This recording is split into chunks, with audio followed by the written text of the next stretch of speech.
नमस्कार, मैं भरत आपका स्वागत करता हूं डीएनयू झारखंड में। चले जानते हैं आज की छोटी बड़ी खबरों को। कांग्रेसी विधायकों को ईडी ने फिर भेजा समन। इरफान को 6, कच्छप को 7 व कोंगाड़ी को 8 फरवरी को बुलाया। ईडी ने केसकांड के आरोपी कांग्रेस के तीनों विधायकों को दूसरा समन भेजा है। इरफान अंसारी, राजेश कच्छप और नमन विकसल कोंगाड़ी को दोबारा समन भेजा है। इरफान अंसारी को 6 फरवरी, राजेश कच्छप को 7 फरवरी और नमन विकसल कोंगाड़ी को 8 फरवरी को पूछताछ के लिए ईडी के रांची जोनल ऑफिस में बुलाया है। इससे पूर्व तीनों विधायकों को 13, 16 और 17 जनवरी को पूछताछ के लिए समन भेजा था। उनमें से कोई भी हाजिर नहीं हुआ। तीनों अपने अपने वकीलों के माध्यम से ईडी के यहां अर्जी लगाकर वक्त की मांग की थी। बता दें कि इन तीनों विधायकों को बातें 30 जुलाई 2022 को हावड़ा में पुलिस ने गिरफ्तार किया था। इनके पास से 28 लाख रुपए बरामद किए गए थे। बंगाल पुलिस की सीआईडी की जांच में यह बात सामने आई थी कि विधायकों ने कोलकाता की ही शेयर टेंडर महेंद्र अग्रवाल से पैसे लिए थे। ये तीनों विधायक फिलहाल जमानत पर हैं। सिमडेगा में मुख्यमंत्री खतियानी जोहार यात्रा, सोमवार को सीएम हेमंत सोरेन होंगे शामिल। सिमडेगा में मुख्यमंत्री खतियानी जोहार यात्रा कार्यक्रम की तैयारी जोरों से चल रही है। सोमवार को अल्बर्ट एक्का स्टेडियम से सीएम हेमंत सोरेन जिला की जनता को करोड़ों की सौगात देंगे। सोमवार को सीएम हेमंत सोरेन का सिमडेगा दौरा हो रहा है। वो सिमडेगा में मुख्यमंत्री खतियानी जोहार यात्रा कार्यक्रम में शामिल होंगे। इसको लेकर खतियानी जोहार यात्रा कार्यक्रम की तैयारी अंतिम चरण में है। प्रशासनिक और पार्टी स्तर पर सीएम के आगमन को लेकर तैयारियों का अंतिम रूप दिया जा रहा है। इस कार्यक्रम के जरिए सीएम जिला वासियों को करोड़ों की योजनाओं की सौगात देंगे। झारखंड कांग्रेस नेता सन्नी टोप्पो भाजपा में शामिल, राज्य सरकार पर लगाए भ्रष्टाचार के आरोप। झारखंड कांग्रेस नेता सन्नी टोप्पो रविवार को भाजपा में शामिल हो गए। टोप्पो ने 2019 में कांग्रेस के टिकट पर मंदार विधानसभा सीट पर चुनाव लड़ा था। उन्होंने भाजपा के प्रदेश अध्यक्ष और राज्यसभा सांसद दीपक प्रकाश और पूर्व मुख्यमंत्री बाबूलाल मरांडी की उपस्थिति में भारतीय जनता पार्टी की सदस्यता ली। टोप्पो ने भाजपा में शामिल होने के बाद कहा कि वर्तमान झारखंड सरकार भ्रष्टाचार में लिप्त है और मंदार के लोगों ने सरकार को उखाड़ फेंकने का फैसला किया है। उन्होंने कहा है कि विकास लोग चाहते हैं जो प्रधानमंत्री नरेंद्र मोदी के नेतृत्व में ही संभव है। इस अवसर पर बोलते हुए प्रकाश ने आरोप लगाया कि भ्रष्टाचार बढ़ रहा है और यूपीए सरकार के तहत राज्य में कानून व्यवस्था की स्थिति काफ़ी हद तक खराब हो गई है। वहीं मरांडी ने कहा कि प्रधानमंत्री से प्रेरित होकर टोप्पो भाजपा में शामिल हुए। उनकी उपस्थिति से पार्टी मजबूत होगी। गुमला के 200 से अधिक गांवों में जल्द पहुंचेगी मोबाइल सेवा, ग्रामीणों को मिलेगी कॉलिंग और डेटा की सुविधा। गुमला जिले के गांवों में बीएसएनएल के 60 और एयरटेल कंपनी के 40 मोबाइल टावर लगाए जाएगा। टावर लगते ही गांवों तक मोबाइल कनेक्टिविटी पहुंचेगा, जिससे ग्रामीण क्षेत्र के लोग मोबाइल सेवा का लाभ उठा पाएंगे। आज भी गुमला जिले के 200 से अधिक गांवों में मोबाइल कनेक्टिविटी नहीं है, जिससे लोगों को डीलर के यहां से राशन लेने के अलावा बच्चों की पढ़ाई और दूर में रहने वाले रिश्तेदारों से बात करने में परेशानी होती है। गुमला जिला प्रशासन इन समस्याओं से वाकिफ है, इसलिए प्रशासन ने ऐसे गाँवों को चिन्हित किया है जहाँ आज़ादी के 75 साल बाद भी मोबाइल नेटवर्क नहीं है। ऐसे गाँव में मोबाइल टावर की स्थापना कर लोगों को डिजिटल युग से जोड़ने की पहल शुरू कर दी गई है। गाँवों में मोबाइल व टेलीकॉम सेवा का लाभ बहुत जल्द मिलेगा। इसके लिए गुमला डीसी सुशांत गौरव खुद लगे हुए हैं और वे गाँवों में मोबाइल टावर की स्थापना के लिए संबंधित कंपनी से लगातार संपर्क में हैं। गोल प्रतिभा खोज मुख्य परीक्षा में शामिल हुए 8,600 स्टूडेंट मिलेगा स्कॉलरशिप। झारखंड, बिहार, उड़ीसा, वेस्ट बंगाल और छत्तीसगढ़ के 6ठी से लेकर 12वीं तक पढ़ाई कर रहे छात्रों के टैलेंट को निखारने का काम गोल इंस्टीट्यूट कर रही है। इसके लिए गोल प्रतिभा खोज परीक्षा का मुख्य एग्जाम रविवार को जोन हेडक्वार्टर में लिया गया। जीटीएसई की मुख्य परीक्षा को लेकर छात्रों के बीच एक अलग उत्साह नजर आया। साथ ही भविष्य में नई ऊंचाइयों को छूने की ललक भी देखने को मिली।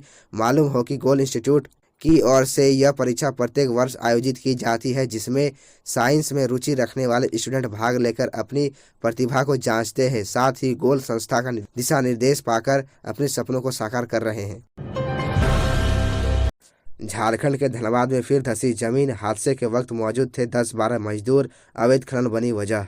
झारखंड के धनबाद में फिर से भूधंसान की घटना हुई है। मिली जानकारी के मुताबिक धनबाद के ईसीएल मुगमा एरिया अंतर्गत कापासारा आउटसोर्सिंग में भूधंसान की घटना हुई है। बताया जाता है कि 100 मीटर लंबे और 30 मीटर चौड़े इलाके में धरती खिसक गई है। अनुमान व्यक्त किया जा रहा है कि भूधंसान तकरीबन 10 मीटर गहरा है। कहा जा रहा है कि हादसे के वक्त वहां 10-12 मजदूर थे जो अवैध उत्खनन के काम में लगे थे। हालांकि अभी तक किसी भी व्यक्ति के हताहत होने को लेकर कोई जानकारी सामने नहीं आई है। बता दें कि धनबाद की झरिया में कम से कम 70 बस्तियों को धसान अथवा प्राकृतिक आगजनी की वजह से सेंसिटिव घोषित किया गया है। केंद्र कोयला मंत्रालय के निर्देश पर आगामी 3 महीने में इन बस्तियों में रहने वाले तकरीबन 60,000 लोगों को अनियंत्रित हस्तांतरित किया जाना है। यहाँ अक्सर खेतों, घरों के आंगन और तालाबों में आग की लपटें उठने लगती है, धुआं निकलता है, जमीन फट जाती है और बड़ी बड़ी दरारें बन जाती है। ऐसी कई घटना सामने आई है जहां जमीन में खौफ बनने की वजह से लोग उसमें समा गए। जैक लेगा मॉडल स्कूलों का एडमिशन टेस्ट। उन 90 मॉडल स्कूलों के क्लास 6 में एडमिशन के लिए 26 फरवरी तक करे आवेदन। 9 अप्रैल को होगी परीक्षा। राज्य में चल रहे उन 90 मॉडल स्कूलों के एकेडमिक ईयर 2023 में एडमिशन के लिए नोटिफिकेशन जारी कर दिया है। इन मॉडल स्कूलों में अंग्रेजी माध्यम से पढ़ाई होती है। यह स्कूल गैर आवासीय होंगे। इन स्कूलों के क्लास 6 में एडमिशन के लिए Jharkhand academic council admission test लेगा। एडमिशन टेस्ट में शामिल होने के लिए 3 फरवरी से 26 फरवरी तक फॉर्म भरे जाएंगे। झारखंड एकेडमिक काउंसिल ने इस परीक्षा में शामिल होने के लिए कुछ पात्रता निर्धारित की है। इस पात्रता के अनुसार आवेदक की उम्र 1 अप्रैल 2023 का न्यूनतम 10 साल और अधिकतम 12 साल होना चाहिए। किसी भी स्कूल के क्लास 5 या 6 में पढ़ने वाले छात्र आवेदन कर सकते हैं। वैसे छात्र जिन्होंने 5वीं क्लास में पढ़ाई छोड़ दी है वह भी इस परीक्षा में बैठ सकते हैं। यह परीक्षा पूरी तरह निःशुल्क ली जाएगी। परीक्षा फॉर्म भरने के लिए या परीक्षा देने के लिए किसी तरह का शुल्क नहीं लिया जाएगा। रामगढ़ उपचुनाव को लेकर राजनीतिक पार्टियां हुई रेस। आजसू ने की प्रखंडवार महिला प्रभारी की नियुक्ति। रामगढ़ विधानसभा उपचुनाव की तारीख की घोषणा होते ही सभी राजनीतिक पार्टियां रेस हो गई। इसी के तहत रविवार को आजसू सुप्रीमो सुदेश कुमार महतो के निर्देश अनुसार प्रखंडवार महिला प्रभारियों की नियुक्ति की गई। इससे पहले पार्टी ने प्रखंडवार प्रभारियों की भी नियुक्ति की थी। ये सभी प्रभारी उपचुनाव की तैयारियों को लेकर ग्राम संवाद करेंगे। इस बात की जानकारी पार्टी प्रवक्ता डॉक्टर देवेशरण भगत ने दी। आजसू प्रवक्ता डॉक्टर भगत ने कहा कि महिला प्रभारियों की नियुक्ति से रामगढ़ विधानसभा उपचुनाव अभियान को मजबूती मिलेगी। गांव एवं वार्ड स्तर की महिला कार्यकर्ताओं की टीम को और मजबूत करने तथा सदस्यता अभियान की गति को और तेज करने में सभी महिला प्रभारी महत्वपूर्ण भूमिका निभाएंगी। उन्होंने कहा कि सभी प्रभारी उपचुनाव की तैयारियों को लेकर ग्राम संवाद का नेतृत्व करेंगी। 23-24 जनवरी को देवघर में भाजपा प्रदेश कार्य समिति की बैठक होगी। समीक्षा और पास होंगे राजनीतिक प्रस्ताव। प्रदेश भाजपा के कार्य समिति की 2 दिवसीय बैठक 23 और 24 जनवरी को देवघर में होगी। प्रदेश अध्यक्ष और सांसद दीपक प्रकाश की अध्यक्षता में होने वाली यह बैठक मेहर रिसोर्ट देवघर में आयोजित होने है।